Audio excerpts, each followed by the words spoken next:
Good evening, good evening, good evening. I hope everyone is doing really, really well.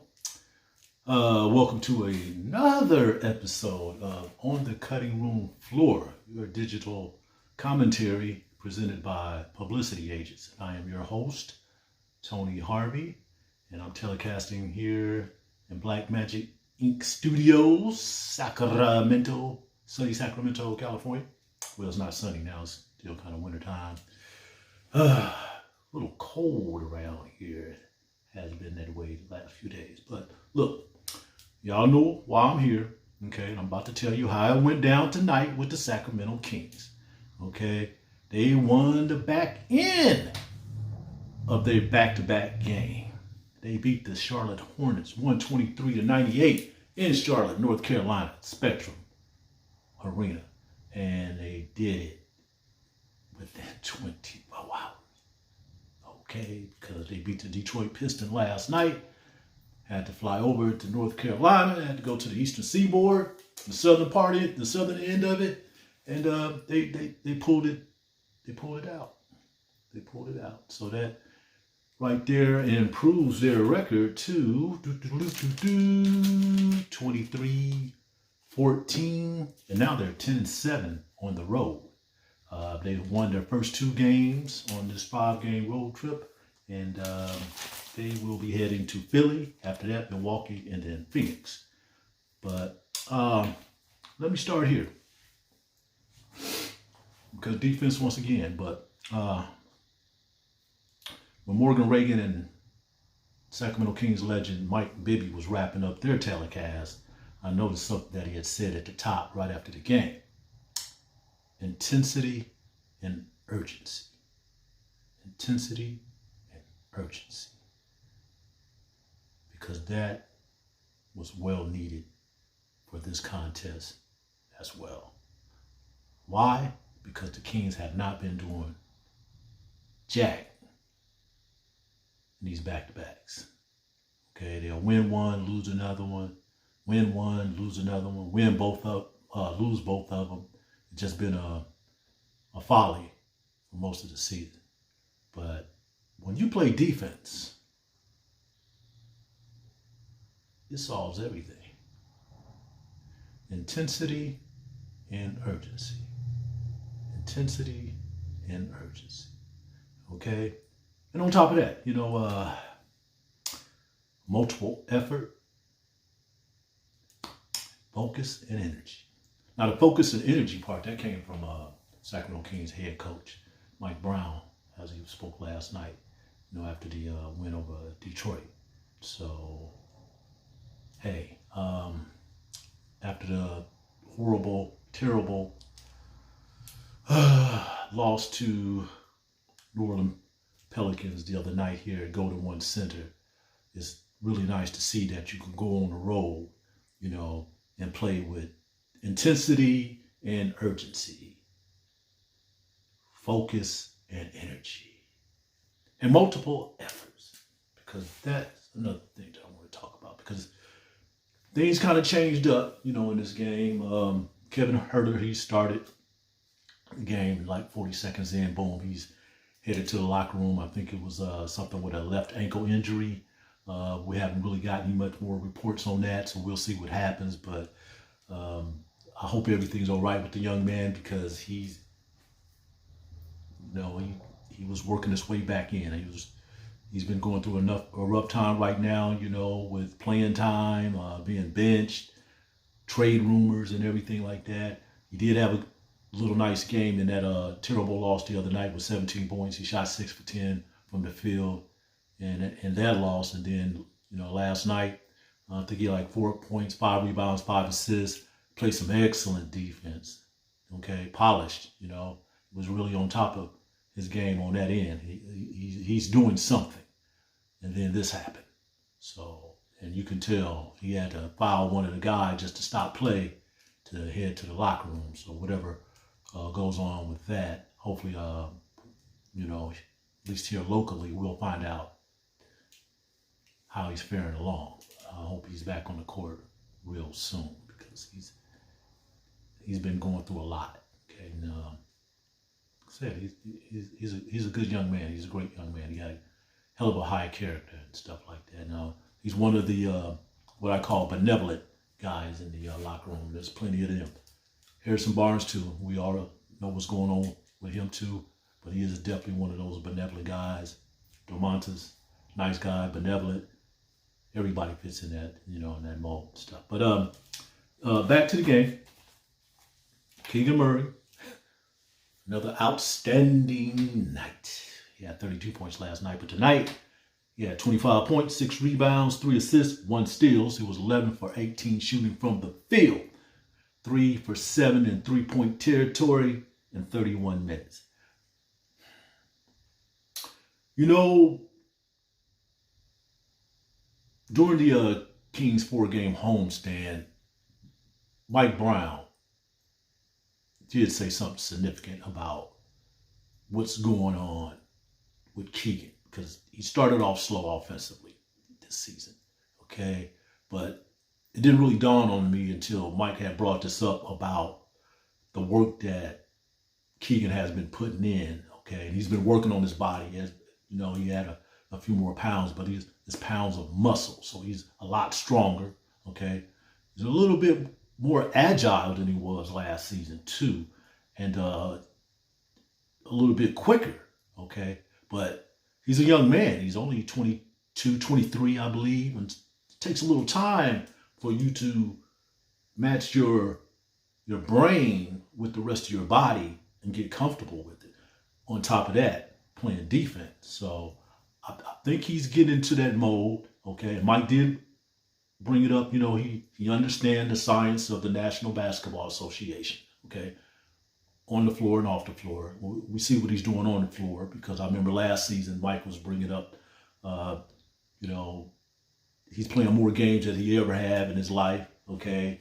You got a different schedule, okay? You got to get up early, you got to go to sleep, you got to get rest, okay? Keegan's always talking about his breakfast is pretty consistent, okay? He got a little money in his pocket, okay? I think he's in that $8.5 million category this season in the second year of his rookie contract, okay? So you got little things to do. Your brother, he made it to the league and for the Portland Trail Blazers. You're still talking to him every day, you got a lot of things going on, and then you're trying to play, play this game in the NBA with the Sacramento Kings. So I understand that he's catching up to that. So once again, he's understanding the science of the National Basketball Association, and everything's kind of like filling out, okay? He's slowing everything down for his benefit, and it's working out.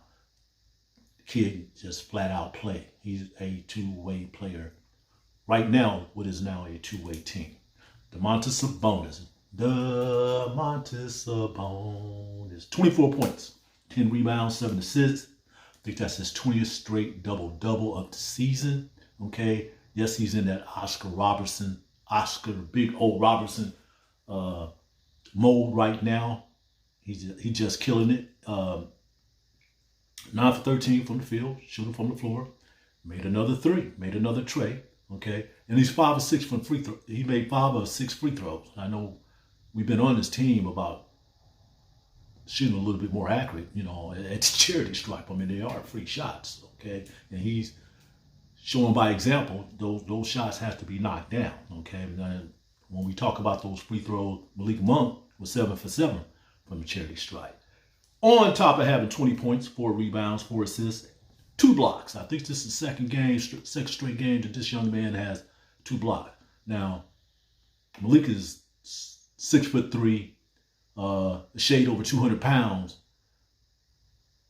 but he's strong. He's a strong kid, and we all know about his athletic ability. I mean, he probably was a high jumper in track and field in his younger days. At least I think he was. He and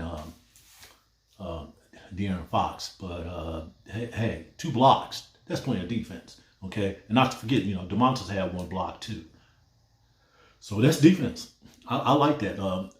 Mike Brown, he called it 50-50. He doesn't really care for the blocks and stuff like that, because if you miss it or you don't get the deflection or anything like that, there's a liable chance that the other team can get it and run down the court and score. So I understand that too. And he's the same way with the steals.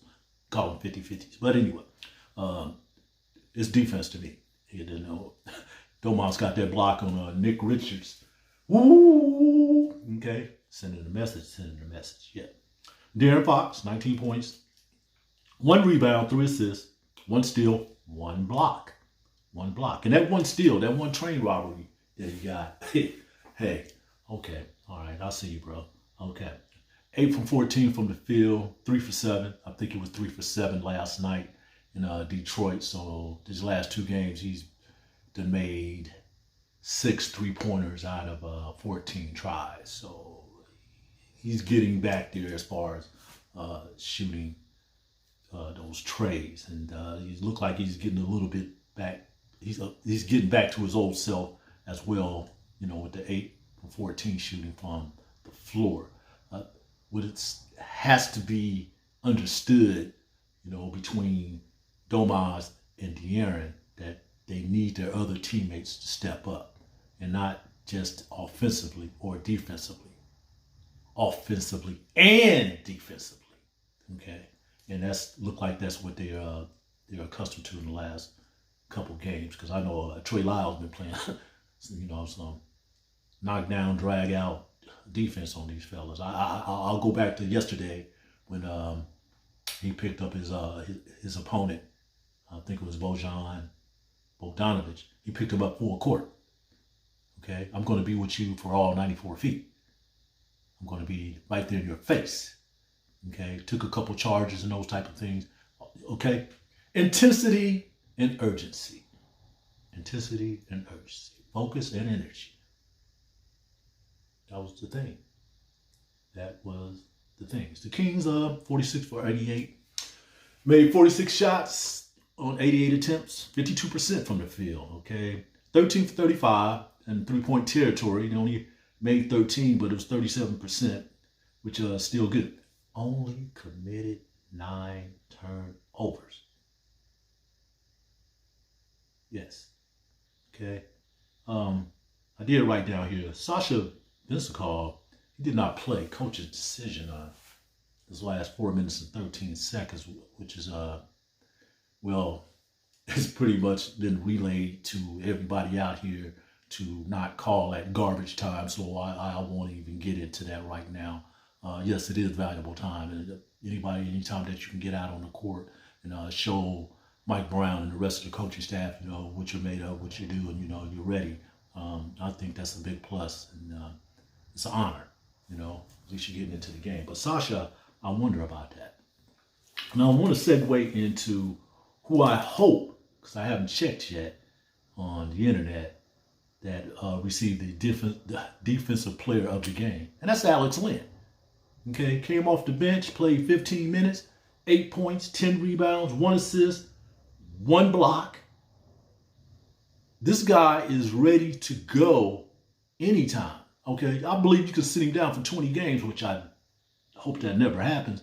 And on that 21st game, you put him in there, he's going to give you that same consistent play and effort. Okay, Alex Len is an integral part of that second unit when he gets in there. 8 points, 10 rebounds, 1 assist, 1 block in 15 minutes. Okay.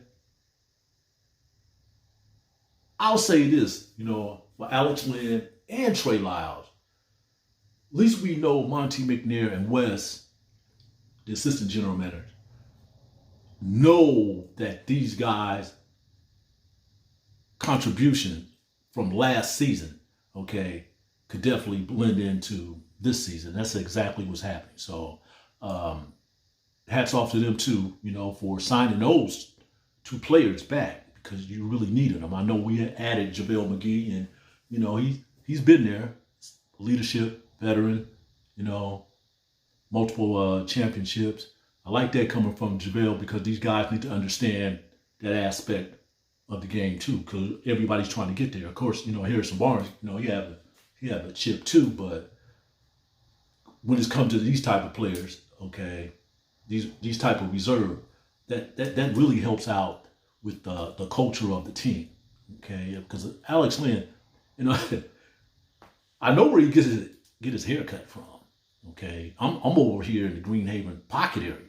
Okay, he gets his haircut right up over the hill. That's what I call it, right there at Freeport and Florence Road, at those brothers barbershop there, right behind that APM.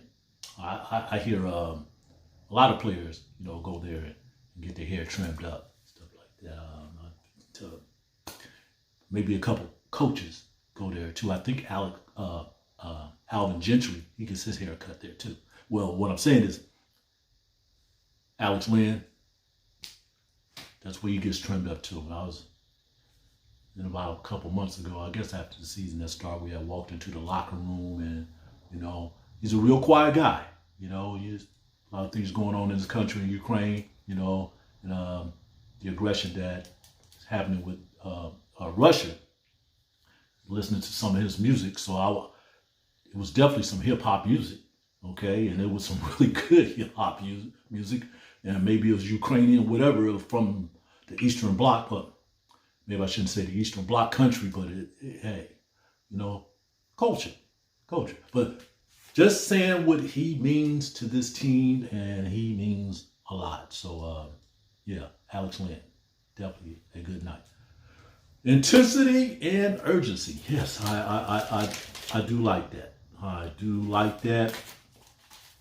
Kings really did not have any problems with the Charlotte Hornets tonight. Of course, they were without LaMelo Ball, Gordon Hayward. They didn't play in the game last week here in Sacramento when the Hornets beat Sacramento. PJ Washington, who did play in the last game, I think he scored 17 points in that victory that stopped that 11-game losing streak that they had going. He did not play. And Terry Rozier did. He did what Kyle Draper called him, Scary Terry. Scary Terry. Scary Terry. What did Scary Terry do? Scary Terry had 22 points, 4 rebounds, 2 assists, and 1 steal. So he didn't have the 34-point effort that he did, but they basically don't have anything over there. He almost hit his average for the season anyway. Miles Bridges, 24 points, 7 rebounds, 6 assists for Charlotte. Nick Smith, 11 points, 3 rebounds, and the rookie, Brandon Miller. Of course, we saw him in the California Classic. I mean, that first game he struggled. The second game he got it together and stuff like that. But this kid can flat out shoot, okay? And first year out of Alabama, he had 15 points, 2 assists. He didn't play in that game last week here in Sacramento either. He was a last-minute scratch. But they hadn't won a game since they beat Sacramento. They played Chicago in the last 2 contests. They lost them both. The most recent was an overtime game. But what are they now? 8-27 on the season. That team is struggling. And it seems like every year that they're struggling too. And a lot has to do with injuries for that ball club. But that's just how it go. I'm just glad that they wasn't able to have the same effort that they did here in Sacramento when they beat the Kings here in Golden One Center. So, yep, those Sacramento Kings, I want to tell you, I think they were up by 25 points. It was the biggest lead that they had in the game. They started off much better in this game as well. They had a 33 to 28 output against the Hornets in the first quarter. Then they had a big second quarter. They scored 38 points to the Hornets 31. And it was third quarter, they scored 24 points to the Hornets 21 points. And then they closed out the fourth frame 28-18. But a lot of this that I'm seeing, they scored 123 points, was credited to the defense, to the Kings defense. So I know Mike Brown and his coaching staff, is pretty happy with that to start the first 2 games with victories, and the first two games with great outcomes on the defensive end. So that's something that they're really going to need against a Philly squad, Milwaukee, and then they'll end their road trip with Phoenix before they return home on January the 18th to face the Indianapolis. I keep saying that. The Indiana Pacers, not Indianapolis Pacers.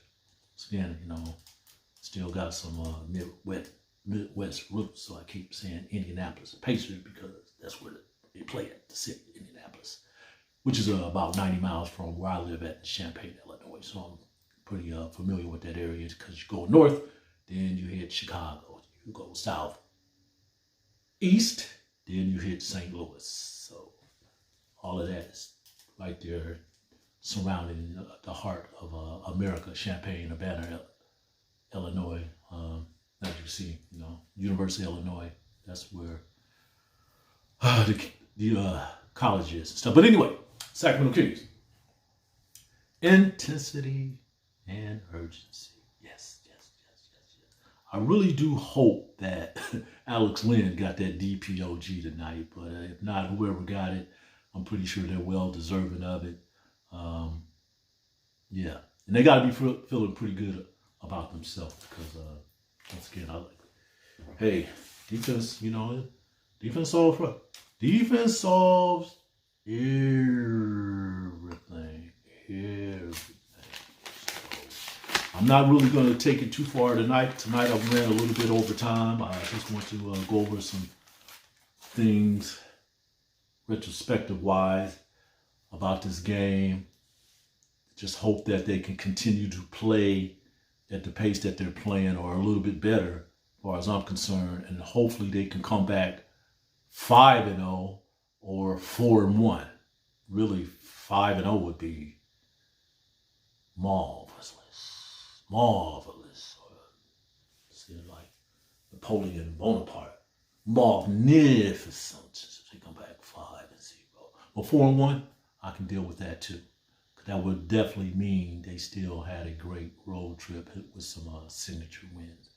And I think that's pretty much what we're looking at. But nothing's going to happen until this teams understand they have to play defense. And they do have to play defense. We'll find out more what's going on with Kevin Huerter. And I hope that young man is all right and that he can be able to turn to the lineup soon, because I know seemed like he was just wanted to get things together and stuff.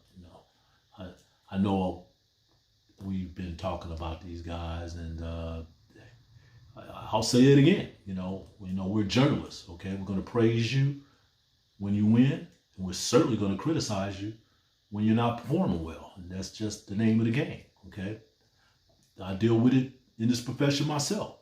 Okay, you only probably as good as your last article. Okay, so that's basically life. I really don't want to be talking about this because these professional athletes, they have families, and they have to uproot and move, and then they had that cloud of uncertainty surrounding them when trade talks. It's a lot of pressure. I understand. Okay.